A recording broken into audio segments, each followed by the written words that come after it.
কই গো, কিছু কি ঠিক করলে? রাজকুমারের জন্মদিনে কি উপহার দেবে? হ্যাঁ গো, পেয়েছি। এই দেখো।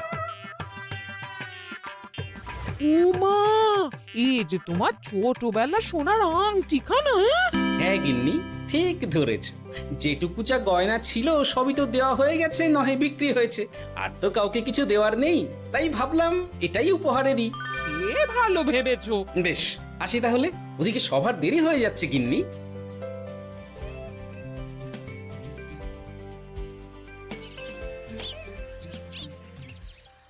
আচ্ছা শোনো, একটা কথা বলতে ভুলে গেছিলাম। আজ একটু তাড়াতাড়ি বাড়ি এসো, শাড়িওয়ালাকে আসতে বলেছি দুপুরে। আবার শাড়িওয়ালা কেন? আরে তুমি ভুলে গেলে, সামনে আমার বোনদির বিয়ে, তার জন্য নতুন শাড়ি লাগবে না গো। একমাত্র বড় মাসির মেয়ে বলে কথা। বুঝলাম। তো ওই একটা শাড়ির জন্য আবার আমাকে থাকতে হবে? 3টে শাড়ি উপহারের পাশাপাশি আমারও একটা শাড়ি চাই। হ্যাঁ আচ্ছা, তুমি নতুন শাড়ি নিয়ে কি করবে বলো তো? বিয়েটা তো তোমার বংশীর। বলি, সারাটা জীবন তো এই এক কাপড়ই কাটিয়ে দিলাম, কি দিয়েছো তুমি আমায়? কেন, এই নিজেকে? আমার মতো স্বামী আর কোথাও পাবে?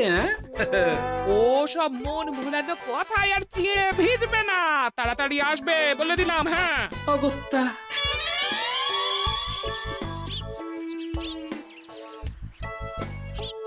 দূর, গিন্নিরও যত কথা সব বেরোনোর সময়। আবার তাড়াতাড়ি ফিরেও আসতে হবে শাড়ির জন্য। দেখি মহারাজকে বলি অগ্রিম বেতনের জন্য, না হলে তো শাড়ি কেনা যাবে না। তাও একটা হলে হতো, কিন্তু এনাকেও দিতে হবে। আসলে সত্যিই তো, গিন্নি আমার কত যত্ন আত্তি করে, কিন্তু তাকে আজ পর্যন্ত তেমন কিছু উপহার দিতে পারেনি। না, গিয়ে বলি।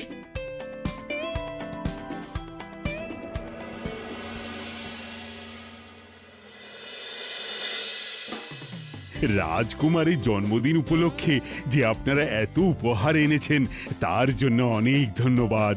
আপনাদের সকলের আশীর্বাদ ও ভালোবাসা আমি রাজকুমারের কাছে পৌঁছে দেব। এ আর এমন কি মহারাজ, জানেনই তো রাজকুমার আমাদের সকলের কাছে কত প্রিয়। ঠিক ঠিক। কিন্তু আমি অবাক হচ্ছি, আপনার প্রিয় গোপাল জন্মদিন ভুলে গেছে দেখে। এখনো পর্যন্ত তার কোনো পাত্তাই নেই। হ্যাঁ তাই তো, গোপাল আসেনি কেন?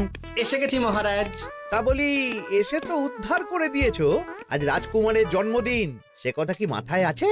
ক্ষমা করবেন মহারাজ, আসলে ওই রাজকুমারের উপহার আর গিন্নির আবদার এসবের জন্যই আমার দেরি হয়ে গেল আর কি। এই নিন রানীমা, আমার তরফ থেকে রাজকুমারের জন্য ছোট্ট উপহার। অনেক অনেক ধন্যবাদ গোপাল। তবে মহারাজ, আমারও একটা অনুরোধ ছিল। কি? আমাকে যদি অগ্রিম বেতন হিসাবে কিছু মোহর দেন, তাই নিয়ে আমাকে একটু তাড়াতাড়ি বাড়ি ফিরতে হবে। উনি বলবেন আর ওনাকে দিতে হবে, মামা বাড়ির আবদার। যেটা জানেন না তার মাঝে এত কথা বলেন কেন? হ্যাঁ, আসলে মহারাজ, আমার গিন্নির বোনের মেয়ের বিয়ে সামনে, তাই গিন্নি আবদার করেছে ওই নতুন শাড়ি কেনার জন্য। জানেনই তো বিয়ে বাড়ির কত খরচা, তাই। এ তো খুব ভালো কথা, কিন্তু অগ্রিম বেতন কেন? এমন একটা ভালো খবর দিলে আমার তরফ থেকে তোমার জন্য কিছু মোহর উপহার। এই না, ধন্য মা আপনি। আপনার মতো মা থাকতে সত্যি ছেলের কোনো চিন্তা থাকে না রানীমা। ইস, বেটা আবার সুযোগ বুঝে মোহর পেল। কেন যে আমার এমন হয় না। এবার তাহলে আসি মহারাজ, গিন্নি ওদিকে অপেক্ষা করছে। হ্যাঁ হ্যাঁ, যাও যাও। আজ তাহলে সভা এখানেই শেষ করলাম। মহারাজ, আপনার সাথে আমার একান্তে কিছু কথা আছে। আমি অন্দরমহলে গেলাম। রানীমার আবার হঠাৎ কি হলো, ব্যাপারটা দেখতে হচ্ছে।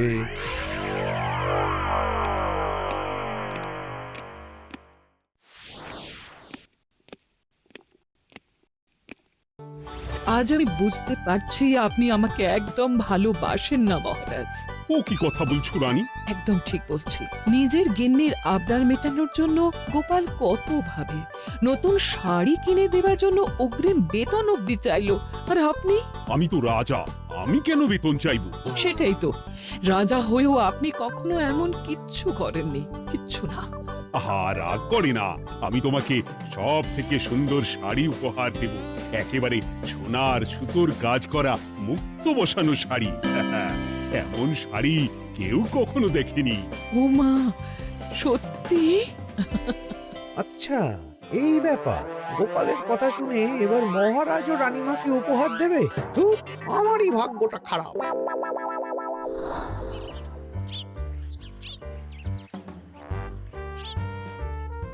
হাজার চেষ্টা করেও গোপালকে আটকানো যায় না। দূর দূর দূর, আমি যা চেয়েছিলাম তা ওই গোপাল পেয়ে গেল। ও কি গো, তুমি কার সাথে কথা বলছো? দুর্ভাগ্যর সাথে। কি সব অলক্ষণে কথা? কি হয়েছে? কি আর হবে, সবই তো তোমার দোষ। আমার দোষ? হ্যাঁ, তুমি আমার কাছে বায়না করো না কেন কিছু? তুমি বায়না করনি বলেই আজ আমি রানীমার কাছ থেকে মোহর পেলাম না, কিন্তু গোপাল পেয়ে গেল।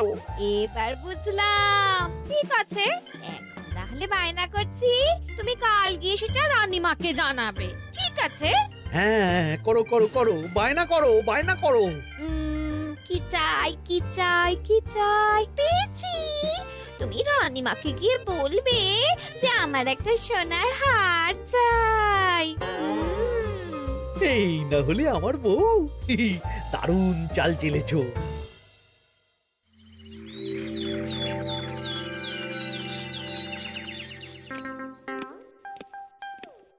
কি গো মন্ত্রী, আজ যে তুমি দেরি করলে বড়। আগে মহারাজ, আমাকে সময় নিয়ে শোনাতে শোনাতে মন্ত্রীমশাইয়ের মনে হয় নিজেরই সময় জ্ঞান খারাপ হয়ে গেছে। তুমি থামো তো মহারাজ, আমারও খুব বড় একটা বিপদ হয়ে গেছে। একমাত্র রানীমাই আমাকে বাঁচাতে পারবেন। আমাকে একটু ওনার সাথে দেখা করার অনুমতি দিন মহারাজ। কিন্তু তোমাদের রানীমা তো এখানে নেই। আসলে জানোই তো যে কুমার অনেক দূরে থাকে, তাই গতকাল রাতেই রওনা দিয়েছে। সে কি, রানীমা নেই? এবার কি হবে আমার? কেন কেন কেন, কি হয়েছে? আসলে মহারাজ, আমার বউ আমার কাছে সোনার হার গড়িয়ে দেওয়ার বায়না করেছে, তাই আমার। বুঝেছি বুঝেছি, চুপ করো তুমি। এখন তোমাকে মোহর দিতে পারবো না। কেন মহারাজ? পরের মাসে দিতে পারবো। আসলে তোমাদের রানীমাকে সোনার সুতো দিয়ে কাজ করা এক শাড়ি উপহার করেছি সদ্য, যার জন্য অনেক খরচ হয়ে গেছে। তাহলে আমার সোনার হার পরের মাসে গড়িয়ে দিও। এটা তো ঠিক না। গোপাল আপনার প্রিয় বলে যখন যা চায় তখনই সাথে সাথেই পেয়ে যায়, আর আমার বেলায় এমন। এমন কোনো ব্যাপার নয় মন্ত্রী। মহারাজ, আপনি বরং আমাকে দেওয়া মোহরগুলো আমার অগ্রিম বেতন হিসেবে ধরুন, না হলে মন্ত্রীমশাই এমন অভিযোগ বারবার করবেন। আহা গোপাল, তোমাকে তো স্বয়ং রানীমা উপহার দিয়েছেন, এসব কিছু করতে হবে না। যেমন আছে তেমনই থাক। ঠিক আছে, আমিও দেখে নেব পরে। কি দেখে নেবে মন্ত্রী? না না, ও কিছু না মহারাজ, পরেই দেখে হার গড়ানোর কথা বলছি। না, মন্ত্রীর হাবভাব মোটেই ঠিক ভালো লাগছে না। বেটা মনে মনে নিশ্চয়ই কোনো ফন্দি আটছে আমার বিরুদ্ধে। কিছু একটা করতেই হবে। গোপালের ওই মোহর উপহার পাওয়াটা আমি কিছুতেই মেনে নিতে পারছি না। একটু মাথা খাটাই, একটু মাথা খাটাই। উপায় পেয়েছি। আমাকে এখনই নবাবের কাছে গিয়ে মহারাজের নামে বলতে হবে।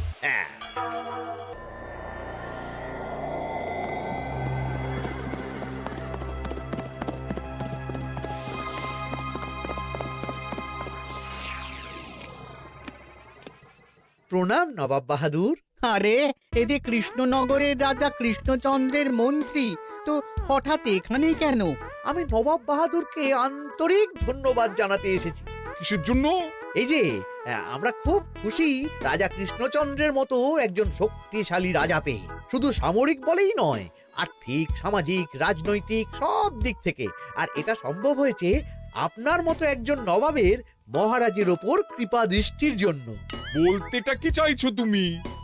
তেমন কিছুই না, আপনার গুণগান করছি। নইলে আপনিই বলুন না, আমাদের মহারাজ কখনো সোনার সুতোয় বোনা মুক্তোর কাজ করা শাড়ি কিনে রানীমাকে উপহার দিতে পারে? কি সোনার শাড়ি? হ্যাঁ, এমন দামি শাড়ি যা হয়তো নবাবের কাছেও নেই। ঠিক আছে ঠিক আছে, তুমি এখন আসতে পারো। আর শোনো, আমি তোমাদের রাজ্য পরিদর্শনের জন্য লোক পাঠাবো। কবে কখন সেটা কাল তোমাদের সূচনা পাঠিয়ে দেবো, কেমন? তো, ঠিক জায়গাতেই আগুনটা ধরিয়েছি মনে হচ্ছে। বেশ। ব্যাপারটা আমার মোটেই ঠিক লাগছে না উজির। কৃষ্ণচন্দ্রর মতো এক সামান্য রাজা এত দামি শাড়ি কিনলো কি করে?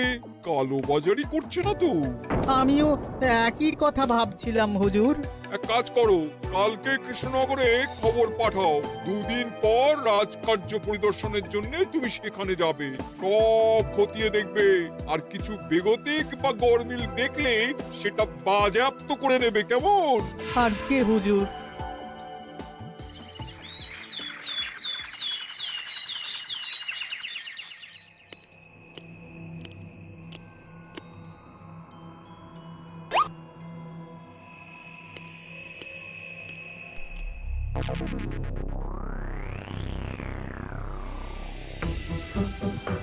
কি হয়েছে মহারাজ? কার চিঠি? নবাবের রাজকার্য পরিদর্শনের জন্য লোক পাঠাবে 2 দিন পর। এতে চিন্তার কি আছে মহারাজ? চিন্তার বিষয় আছে। নবাব আমার রাজকোষের হিসাবও মিলিয়ে দেখতে চায়। কোনো একটা ভাবে নবাবের কানে আমার সোনার শাড়ি কেনার কথাটা চলে গেছে, তাই সন্দেহ করছে। সে কি কাণ্ড! নবাবকে তো চিনি, ভুল ধরার কোনো সুযোগ ছাড়বে না। আর চিঠিতে পরিষ্কার লিখে দিয়েছে, হিসেবের একটু এদিক ওদিক হলেই সে সব বাজেয়াপ্ত করে নেবে। হায় কপাল, এ সব হয়েছে গোপালের জন্য। অমনি শুরু করে দিলেন। আচ্ছা, আমি আবার কি করেছি বলুন তো? তুমিই তো করেছো। সেদিন যদি তুমি তোমার গিন্নির শাড়ি কেনার কথাটা রানীমার কানে না তুলতে, তাহলে রানীমাও মহারাজের কাছে শাড়ির জন্য বায়না করতেন না, মহারাজও সোনার শাড়ি কিনতেন না, আর নবাবও জানতে পারতেন না। একদম ঠিক কথা বলেছ মন্ত্রী, সব দোষ তোমার গোপাল। মহারাজ, আপনি এমন বলছেন? হ্যাঁ বলছি, কারণ এটাই হয়েছে। দুশ্চিন্তায় এখন মাথা খারাপ হয়ে যাচ্ছে আমার। আমি জানি না তোমার জন্য আজ অব্দি এমন বিপদে কবে পড়েছি। এবার তোমাকেই এখান থেকে বেরোনোর উপায় বের করতে হবে। আর যদি তা না করতে পারো, তাহলে আজ পর্যন্ত তোমাকে যত মোহর উপহার দেওয়া হয়েছে, সেই সব উপহারের মোহর ফেরত দিতে হবে। সব মোহর যে প্রায় খরচ হয়ে গেছে মহারাজ, আবার আমি কোথা থেকে পাবো? সেটা তুমি জানো। এইবার গোপাল ভালো মতো জব্দ হয়েছে। এ যে লঘু পাপে গুরুদণ্ড। গোপাল পড়ল কাঁদে, এমন দেখে মন্ত্রী হাসে আর আমার মনটা কাঁদে।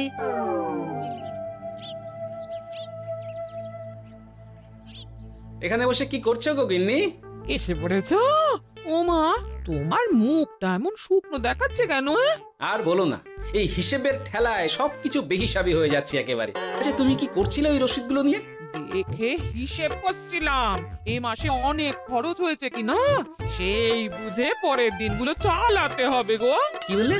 রসিদ দেখে হিসেব কষা? আরে, এটা তোমার মাথাতেই আসেনি। ধন্যবাদ গিন্নি, আরো একবার তোমার জন্য এই যাত্রায় আমি বেঁচে যাব মনে হচ্ছে। বেঁচে যাবে কেন? কি হয়েছে? আচ্ছা, আমাকে আবার একটু রাজপ্রাসাদে যেতে হবে। আমি এলাম গিন্নি। কি যে বলে লোকটা, কিছুই বুঝতে পারি না।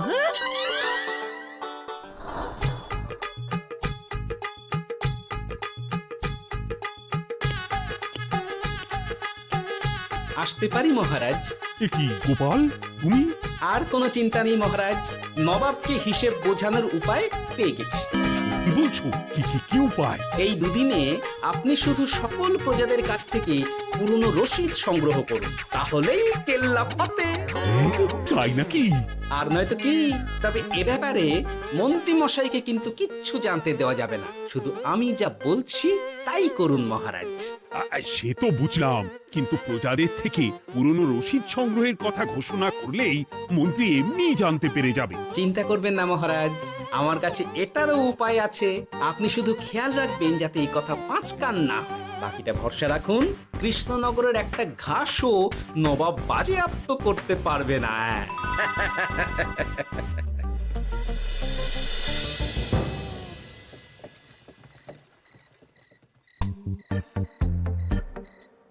গোপাল দাদু, আমরা সব চলে এসেছি। ভালো সময় এসেছিস, তোদের দাদুর ভবিষ্যৎ এখন তোদেরই হাতে। আপন করে বলছো কেন দাদু? আমরা থাকতে তোমার কিচ্ছু হবে না, শুধু বলো না কি করতে হবে।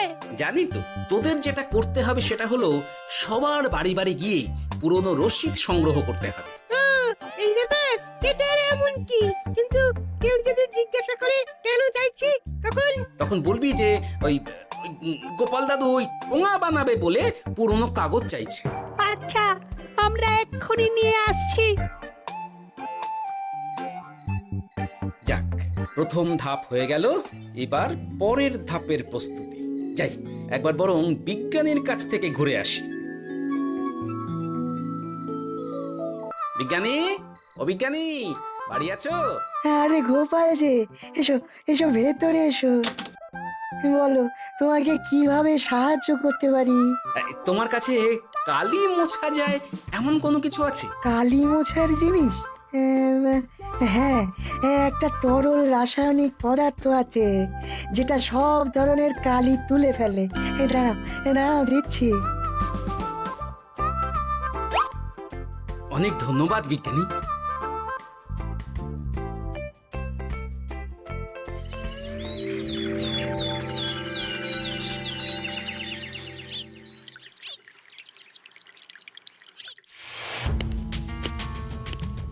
আসুন আসুন, আপনার জন্যই তো অপেক্ষা করছিলাম। তাই নাকি? এতটা পথ উনি এসেছেন, আগে ওনার জন্য শরবত ও মিষ্টির ব্যবস্থা করি। এই যে মহারাজ, আমি জল মিষ্টির ব্যবস্থা করে এনেছি, এটাও সাথে নিন। এটা কি? কেন হিসেব? ভোলা ময়রা পাঠিয়েছে এই মিষ্টি ও শরবতের দাম। এর মধ্যে এই কাজের সাথে যুক্ত ভোলা ময়রা আর তার পরিচারকের পারিশ্রমিকও যুক্ত আছে। হ্যাঁ, আসলে আমাদের মহারাজ তো প্রতিদিনের খরচ খুব হিসেব করে চলেন, তাই। ও, আমি একটু বসবো? নিশ্চয়ই, ওই তো ওদিকে বসার জায়গা। আপনি কি হাওয়া খাবেন উজির সাহেব? তাহলে রশিদে ওটাও যুক্ত করব। মশকরা হচ্ছে? আহা, রেগে যাচ্ছেন কেন? আপনার সাথে মশকরা করার মতো স্পর্ধা আমার নেই উজির সাহেব। আসলে মাসের শেষ তো, তাই একটু বেশি হিসেবে চলতে হচ্ছে আর কি। আমাকে হিসেব দেখাচ্ছ? আর রাজা কৃষ্ণচন্দ্র যে সোনার সুতোয় বোনা শাড়ি কিনতে পারলো, সেটার হিসেব কোথায়? একটা সামান্য রাজা এত অর্থ পায় কোথা থেকে? এ আবার কেমন কথা? মহারাজ যা কিনেছেন সেটা তো তার জমানো অর্থ দিয়েই কেনা। আমি বিপথে কোনো কাজ করি না। সেটা তো রাজকোষের হিসেব দেখলেই বোঝা যাবে। শুনে রাখো গোপাল, একটুও যদি হিসেব এদিক ওদিক দেখি না, তাহলে সব বাজেয়াপ্ত করে দেব। কোনো চালাকি নয়, কোনো চালাকি নয়। বেশ, তবে করুন হিসেব। আমাদের কাছে কিন্তু সব কিছু রসিদ আছে। কই গো, আনো সব, আনো আনো।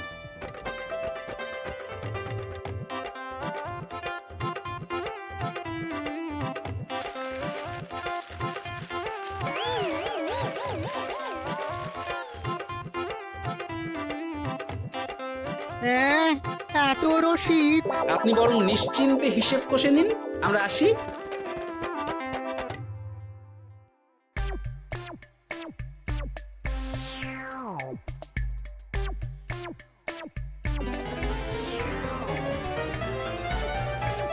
বাবারে, এত হিসেব কষে কষে তো মাথা ঝিমঝিম করছে, খিদেতেও পেট চুই চুই করছে। আপনার হিসেব কত দূর উজির সাহেব? আমাকে এখান থেকে নিয়ে চলো গোপাল, আমি আর পারছি না। ও কি, অঙ্ক কষে কষে তো আপনার সব শক্তি শেষ হয়ে গেছে দেখছি। আচ্ছা চলুন চলুন চলুন, কিছু মুখে দিয়ে দিন, তাহলেই শক্তি আসবে। তাই চলো।